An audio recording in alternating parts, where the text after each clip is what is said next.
Couple of people I want to acknowledge. First of all, I want to thank our Secretary of Education, who has done outstanding work. John King is in the house.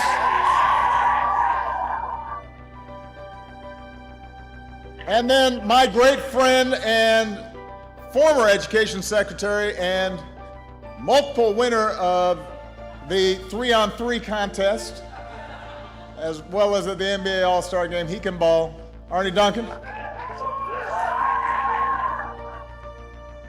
We've got your mayor, Muriel Bowser, is here. Give her a big round of applause. Your representative, Eleanor Holmes Norton. And we are so grateful not only for their service to the country, but the amazing work they're doing with their philanthropic work and America's Promise, Colin and Alma Powell.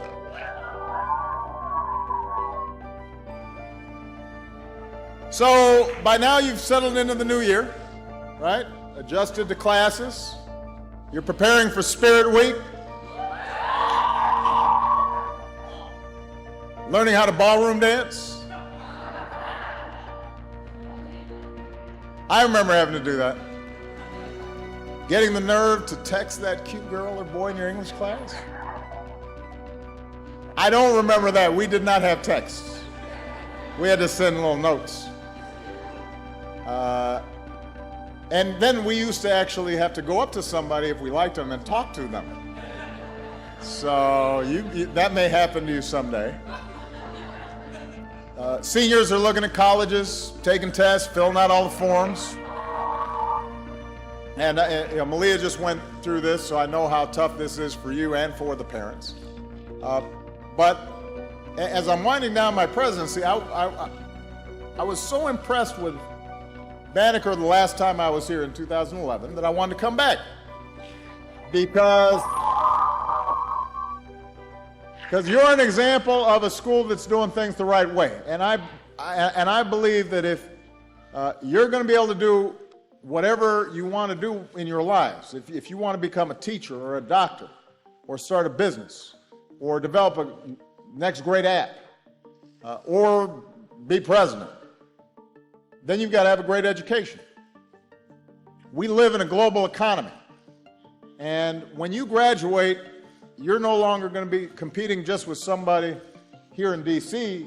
for a great job. You're competing with somebody on the other side of the world, in China or in India, because jobs can go wherever they want because of the internet and because of technology.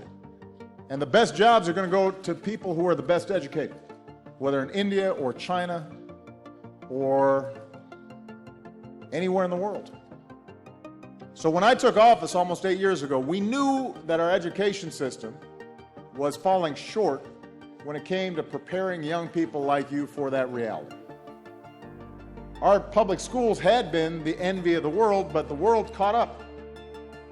And we started getting outpaced when it came to math and science education. And African American Latino students, in part because of the legacy of discrimination, too often lagged behind our white classmates. Something called the achievement gap, that by one estimate costs us hundreds of billions of dollars a year. And we were behind other developed countries when it came to the number of young people who were getting a higher education. So I said when I first came into office, by 2020, I want us to be number one again. I want us to be number one across the board. So we got to work, making real changes to improve the chances for all of our young people from the time they're born all the way through till they got a career. And the good news is that we've made real progress.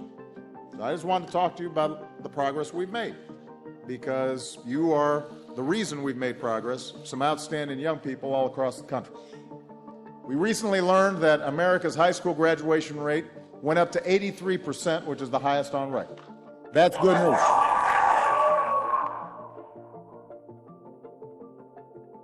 More African American and Latino students are graduating than ever before. Right here in D.C., in just 5 years, the graduation rate in the District of Columbia public schools went from just 53% to 69%. So DC's graduation rates grew faster than any other place in the country this past year. We're just trying to be really proud of it. Now, of course, here at Banneker, you graduate 100% of your students. 100%. What? It's been a while since I did math, but 100% is good. You can't do better than that. So what all these numbers mean is that more schools across DC and across the country are starting to catch up to what you guys are doing here at this school. Now, some of the changes we made were hard, and some of them were controversial. We expected more from our teachers and our students. But the hard work that people have put in across the country has started to pay off. And I just want to talk to you a little bit about some of the things that we did. It starts with our youngest learners. High quality early education is one of the best investments we can make, which is why we've added over 60,000 children to Head Start. We called for high quality preschool for every 4-year-old in America, and when I took office, only 38 states offered access to state-funded preschool. Today it's up to 46. We're trying to get those last holdouts to do the right thing. And by the way, the District of Columbia leads the nation with the highest share of children, nearly 9 out of 10 in high-quality preschool. And that's a big achievement.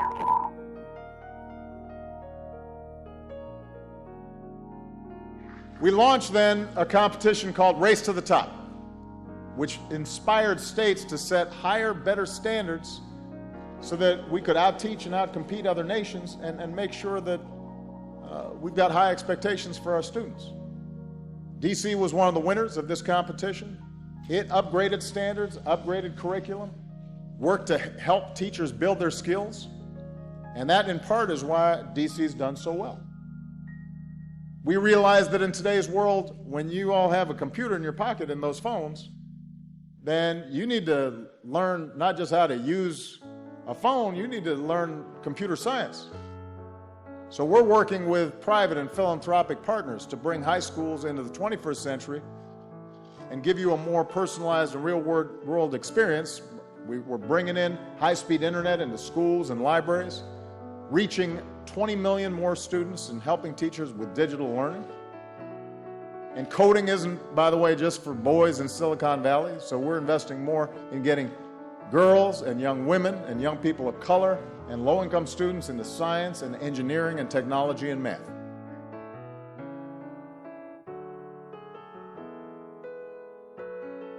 And because we know that nothing's more important than a great teacher, and you've got some great teachers here as well as a great principal at Banneker, we have focused on preparing and developing and supporting and rewarding excellent educators. Y'all know how hard they work. They stay up late grading your assignments. That's why you got all those marks all over your papers. They pull sometimes money out of their own pockets to make that lesson extra special. And I promise you, the teachers here and teachers around the country, they're not doing it for the pay, because teachers unfortunately still aren't paid as much as they should be. They're not doing it for the glory.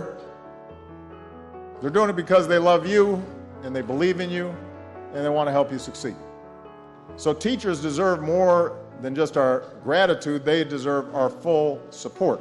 And we've got to make their lives easier, which is why we enacted a law to fix No Child Left Behind, which gives teachers more flexibility to spend more time teaching creatively than just spending all their time teaching to a test. Give your teachers a big round of applause. They deserve it.